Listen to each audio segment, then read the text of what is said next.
Suara klakson kendaraan menderu di jalanan padat ibu kota, terik matahari memantul dari aspal hingga membuat kepala pening. Aku baru saja keluar dari mobil mewahku setelah menghadiri rapat dengan para investor. Di tengah kesibukan itu, mataku tiba-tiba menangkap sosok kecil yang lusuh berdiri di tepi jalan. Bocah itu, dengan pakaian compang-camping dan wajah penuh debu, menengadahkan tangan mungilnya pada setiap orang yang lewat. "Om, bolehkah saya minta sedikit uang untuk beli makan?" Suaranya parau, nyaris tenggelam oleh riuh kendaraan. Awalnya aku ingin mengabaikan. Banyak pengemis berkeliaran, dan sebagian besar hanya dikendalikan sindikat. Tapi ada sesuatu di wajah anak itu yang membuat langkahku terhenti. Matanya begitu familiar. Ada kilatan yang seakan menusuk ingatan jauh di masa lalu. Aku mendekat, ingin memastikan. Anak itu menatapku penuh harap, lalu tersenyum tipis walau jelas lapar dan kelelahan. Dan saat itu dadaku seperti diremas. Senyuman itu, persis senyuman almarhum istriku, Sinta. Aku tercekat. Tidak mungkin. Tidak masuk akal. Istriku meninggal 10 tahun lalu saat melahirkan anak kami. Bayi itu dikatakan meninggal juga? Setidaknya itulah yang diberitahu dokter dan keluargaku. Aku bahkan mengantar jenazah kecil itu ke pemakaman. Lalu bagaimana mungkin sekarang di hadapanku ada bocah pengemis yang memiliki tatapan dan senyuman sama persis dengan Sinta? Aku panik, otakku dipenuhi pertanyaan yang membingungkan. "Namamu siapa, Nak?" tanyaku terbata. Bocah itu menunduk, suaranya lirih. "Arka, Om. Aku nggak punya orang tua. Katanya mama sudah meninggal, ayahku nggak tahu siapa." Jantungku berdentum kencang. Arka, nama itu nama yang pernah ingin aku berikan pada anakku yang katanya meninggal. Dadaku terasa sesak, seakan udara menghilang. Aku berjongkok, menatapnya lebih dekat. Ya Tuhan, garis wajahnya, bentuk dagunya, bahkan alisnya, semakin jelas terlihat bayangan Sinta di sana. Orang-orang mulai memperhatikan kami, tapi aku tidak peduli. Aku menggenggam bahu kurusnya. "Nak, siapa yang merawatmu selama ini?" Arka menatap kosong ke jalan. "Aku tinggal di panti, tapi kabur karena sering dipukul. Jadi aku mengemis untuk makan." Kata-kata itu menancap tajam seperti pisau. Bagaimana mungkin anak ini harus menderita begitu, sementara aku hidup bergelimang harta? Tapi otakku kembali menolak. Kalau benar dia anakku, kenapa dulu dokter bilang ia meninggal? Apa ada seseorang yang menyembunyikan kebenaran? Ataukah ini hanya kebetulan belaka? Aku putuskan untuk membawa bocah itu.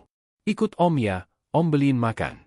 Arka awalnya ragu, matanya penuh ketakutan seperti hewan kecil yang sering diperlakukan kasar. Namun setelah aku mengulurkan tangan dengan lembut, dia menggenggamnya. Tangannya dingin, kurus, tapi hangatnya menusuk jantungku. Di restoran terdekat, ia melahap makanan dengan rakus. Aku hampir menangis melihatnya. Saat sendok jatuh dari tangannya, aku spontan membantunya mengambil. Saat tanganku menyentuh kulit tangannya, aku gemetar. Ada bekas tanda lahir kecil di pergelangan tangannya, tanda yang persis sama dengan yang pernah kutemukan pada bayi yang katanya meninggal dulu. Dadaku langsung bergemuruh. Tidak salah lagi, ini anakku. Tapi bagaimana mungkin? Siapa yang menipuku selama ini? Seseorang pasti menyembunyikan Arka dariku. Tapi siapa? Aku teringat wajah ibu mertuaku yang dulu selalu menyalahkanku atas kematian Sinta. Ia selalu mengatakan aku penyebab segalanya. Mungkinkah dia yang merencanakan semua ini? Atau ada rahasia lain yang lebih besar? Malam itu aku tidak bisa tidur. Arka tertidur pulas di sofa rumahku setelah kenyang. Aku menatap wajah mungilnya, lalu menahan air mata. Begitu damai, begitu mirip Sinta. Aku menatap langit-langit, menjerit dalam hati, "Sinta, apa benar ini anak kita yang dulu kukira sudah pergi?" Namun saat aku sedang larut dalam kebingungan itu, tiba-tiba ponselku berdering. Nomor tak dikenal. Kalau kau ingin anak itu tetap hidup, jangan coba-coba mencari tahu siapa dia sebenarnya. Suara dingin di seberang membuat darahku membeku. Aku tercekat. "Siapa kau? Apa maksudmu?" Tapi sambungan langsung terputus. Tubuhku bergetar hebat. Jadi benar ada yang sengaja menyembunyikan kebenaran. Dan ancaman itu membuatku yakin bahwa Arka bukan sekadar bocah pengemis biasa. Ia adalah kunci dari rahasia besar yang disembunyikan dari hidupku selama ini. Malam itu aku tak bisa memejamkan mata. Ancaman dari penelepon misterius masih terngiang jelas di kepalaku. Kata-katanya dingin, menusuk, seolah ada bahaya besar mengintai. Aku menatap Arka yang tidur pulas di sofa, wajah polosnya seperti malaikat kecil. Tapi bayang-bayang rahasia kelam membuatku semakin gelisah. Aku bertekad, apapun yang terjadi aku harus mencari tahu kebenaran siapa sebenarnya Arka. Esok paginya aku mengajak Arka ke rumah sakit untuk melakukan tes DNA. Anak itu tampak takut, namun aku berusaha menenangkannya. Ini nggak sakit, nak. Om cuma pengen tahu sesuatu. Arka mengangguk dengan mata cemas. Aku merasa bersalah karena menyeretnya ke dalam kebingungan yang mungkin belum bisa dia mengerti. Sambil menunggu hasil tes, aku mencoba mengorek informasi.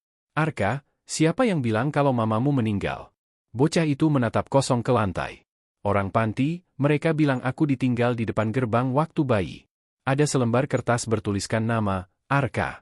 Nggak ada foto, nggak ada alamat. Hatiku semakin bergejolak. Nama itu, hanya aku dan Sinta yang tahu. Bagaimana mungkin orang panti bisa tahu? Setelah beberapa hari penuh kecemasan, hasil tes akhirnya keluar. Saat ku buka amplop itu, jantungku hampir pecah. Tertulis jelas, kecocokan DNA 99,98%. Tubuhku langsung gemetar. Air mataku menetes tanpa bisa ditahan. Ya Tuhan, jadi benar, kamu anakku. Aku memeluk Arka erat-erat, sementara bocah itu kebingungan tapi kemudian tersenyum, seakan merasakan hangatnya kasih sayang yang selama ini tak pernah ia dapatkan. Namun kebahagiaan itu hanya sesaat, karena malamnya aku kembali mendapat telepon dari nomor tak dikenal. Kau sudah melanggar peringatan. Bersiaplah kehilangan segalanya. Telepon terputus, dan beberapa menit kemudian terdengar kaca jendela rumahku pecah. Sebuah batu dilempar dengan kertas menempel. Isinya singkat, tinggalkan anak itu, atau nyawamu melayang. Tanganku gemetar hebat. Ini bukan lagi main-main. Ada orang yang benar-benar ingin aku menjauh dari anak kandungku sendiri. Tapi siapa? Aku mulai menyelidiki. Aku datangi panti tempat Arka dulu tinggal. Anehnya, begitu aku menyebut namanya, wajah para pengurus pucat pasi. Mereka saling berpandangan, lalu salah satunya dengan suara terbata bilang, "Pak, sebaiknya Bapak jangan urus anak itu lagi. Itu bisa membahayakan keluarga Bapak." Semakin mereka menolak menjelaskan, semakin aku curiga. Aku menekan mereka sampai salah satu ibu panti akhirnya menangis. Kami hanya disuruh. Ada seseorang yang menitipkan bayi itu dengan uang banyak, lalu kami diperintahkan untuk tak pernah bilang siapa orang tuanya. Kami juga dipaksa menulis data palsu di dokumen. Kami takut, Pak, aku membentak, siapa yang menyuruh? Namun ibu itu hanya menggeleng dengan wajah ketakutan.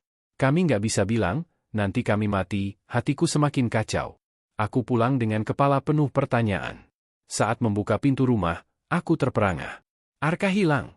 Sofa kosong, pintu terbuka, ada jejak kaki kecil yang menuju keluar. Panik menyerang, aku berteriak memanggilnya. Tetangga bilang mereka melihat dua pria berbadan besar menyeret seorang anak kecil ke dalam mobil hitam. Dadaku serasa dihantam palu. Aku langsung mengejar dengan mobil, berusaha mencari arah kendaraan itu, tapi jalanan padat dan jejak mereka lenyap. Malam itu aku hampir gila. Aku kehilangan anak yang baru saja kutemukan.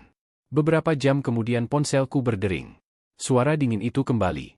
Kalau kau ingin anakmu hidup, datang sendiri ke gudang tua di pelabuhan tengah malam ini. Jangan bawa polisi. Aku menggertakkan gigi, marah sekaligus takut. Tapi aku tak punya pilihan. Tengah malam, aku tiba di gudang tua. Gelap, hanya cahaya redup lampu gantung. Di tengah ruangan, aku melihat Arka diikat, mulutnya disumpal kain. Hatiku remuk. Lepaskan anakku, teriakku. Dari balik bayangan, muncul sosok wanita tua dengan tatapan dingin. Aku terpaku. Itu ibu mertuaku, ibu dari Sinta. Ibu, kenapa kau lakukan ini? Tanyaku terbata. Wajahnya keras, penuh amarah. Kau tidak pantas membesarkan cucuku. Aku sengaja menyuruh dokter memalsukan kematiannya. Aku titipkan dia ke panti, agar jauh darimu. Kau penyebab kematian anakku, Sinta. Kau orang jahat. Tubuhku lunglai, kebenaran menghantam keras. Jadi selama ini, anakku hidup, tapi dipisahkan dariku karena dendam ibu mertua. Aku berlutut, air mata membanjiri wajah. Bu, aku memang bersalah, tapi tolong jangan siksa cucumu. Aku mohon, namun sebelum aku sempat mendekat, tiba-tiba suara sirene polisi terdengar. Rupanya seseorang diam-diam melapor. Para polisi menyerbu gudang, membuat ibu mertuaku panik. Dalam kekacauan itu, ia mendorongku keras lalu mencoba melarikan diri. Tapi akhirnya tertangkap. Arka berhasil kuselamatkan, tubuhnya gemetar ketakutan. Aku memeluknya erat, berjanji tak akan pernah lagi melepaskannya. Namun meski semua seakan selesai, hatiku tetap hancur. Aku harus menerima kenyataan bahwa ibu mertuaku sendiri sanggup membohongiku selama 10 tahun, hanya karena kebencian. Dan plot twist paling mengerikan, semua orang terdekatku tahu tentang hal ini, bahkan kakakku ikut merahasiakannya. Aku benar-benar sendirian melawan konspirasi keluargaku sendiri. Arka menangis di pelukanku, "Ayah, jangan tinggalin aku lagi." Aku menutup mata, menahan perih. Aku kehilangan istriku, tapi aku tak akan pernah kehilangan anakku lagi. Biar seluruh dunia melawan, aku akan tetap berdiri demi Arka, darah dagingku yang sempat direnggut dariku.